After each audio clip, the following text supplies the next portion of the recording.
For a while, I stopped pressing record. Not because I ran out of things to say, not because I lost the passion, but because somewhere along the way, life got louder than the camera ever could. And the truth is, a lot's changed. The person sitting here today isn't the same person who uploaded that last video.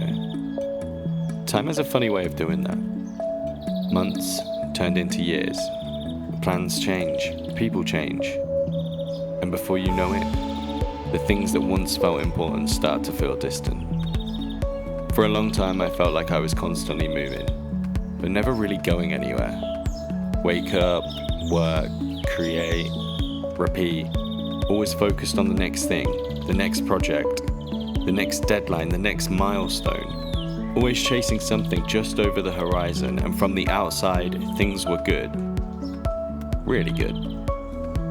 But somewhere beneath all of that, I started feeling disconnected from myself, like I was watching life happen instead of actually living it. So I stepped away. Not intentionally, I never sat down and decided this was the end. One day became a week became a month, and eventually, the silence settled in. But sometimes life has a strange way of putting exactly what you need in front of you when you're ready to see it. And for me, it arrived on 2 wheels. I got my motorcycle license. Sounds simple, doesn't it? Another vehicle. But it became so much more than that. Because for the first time in a long time, I wasn't traveling to get somewhere. I was traveling just for the sake of it. No destination, no schedule, no expectations. Just the road. Just the noise of the engine.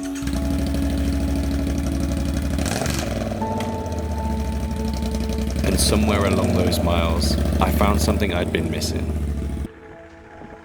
Perspective. So if you're still here after all this time, thank you.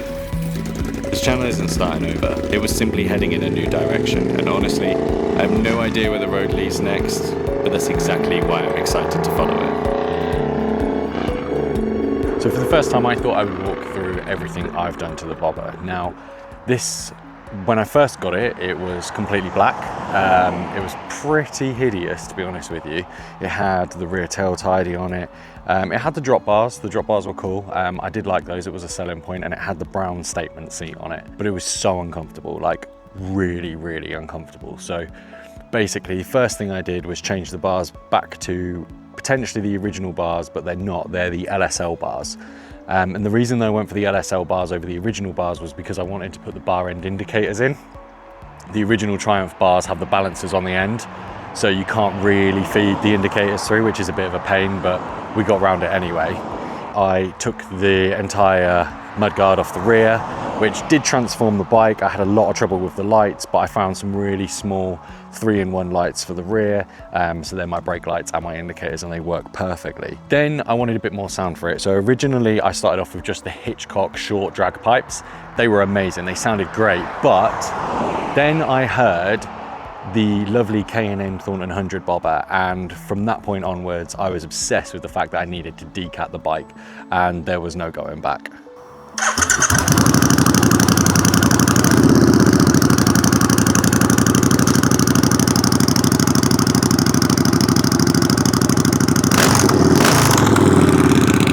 Decat, man.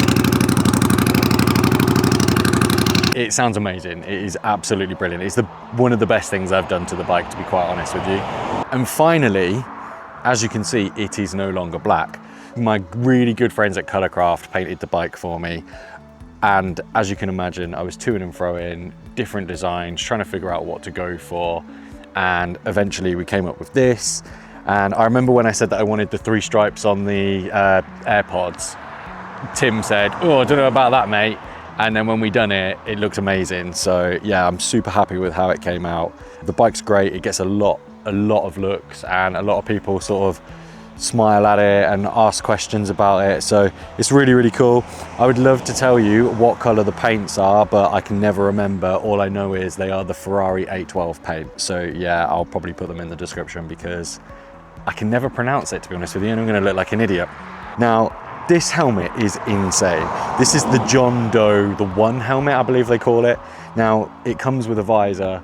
it comes with a tinted visor, but you can also swap them out for goggles and a peak, different peaks. You can run nothing.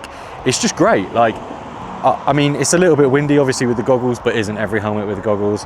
But other than that, it's probably one of the best helmets I own. And yeah, it's just brilliant. It looks cool with the bobber. Like, not many people wear goggles on a bobber, but do you know what? I think it works. So I'm super stoked with it. And yeah, I just thought I'd jump on, show you my bike. I've obviously got a couple of others, and I'm building a Honda CX500. Now the CX500 I'm turning into a scrambler.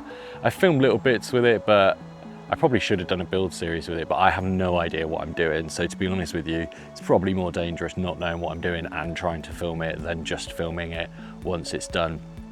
But the idea is that I'm taking it to the Malay Mile and I'm going to enter in some of the races. So it should be a really good laugh, and I should imagine I'll probably film the Malay Mile as well. So I hope you like the bobber. I love it. And we'll go from there.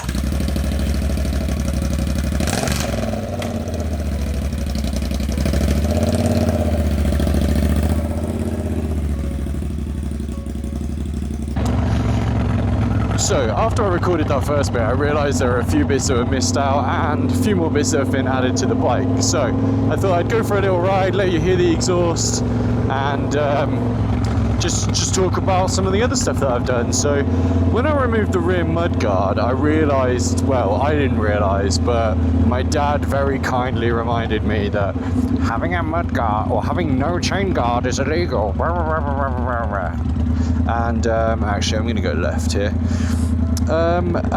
Basically, when you remove the mudguard, you actually lose all the chain guard and everything on the bobber, and there is nothing to hold anything to. So Dawn and 100 actually do this really cool chain guard. It's really subtle as well, reasonably priced, looks the part and fits really well. So I went with that.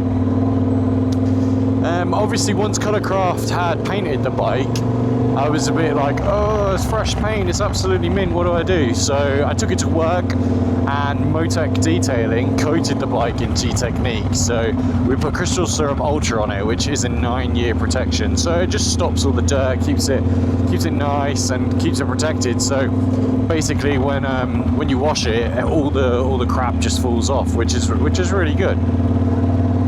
And yeah, so other than that, I mean, the exhaust is just phenomenal. Like the overrun burbles, the pops, like, oh, it's so good. I mean, obviously it is decatted, and the decat does make the difference. I mean, the exhaust sounded pretty okay, like as on its own, but like I say, when I heard the K&N Dawn and 100 bobber, I realised that I definitely needed to decat my bike. So when I get out of this 30, I will let you hear it, but it's just so good. It's more like when you're in third and you just let off. So if I accelerate a little bit and then just let go,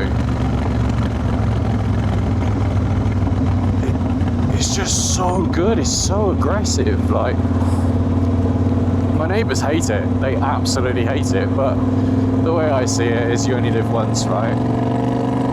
So like here,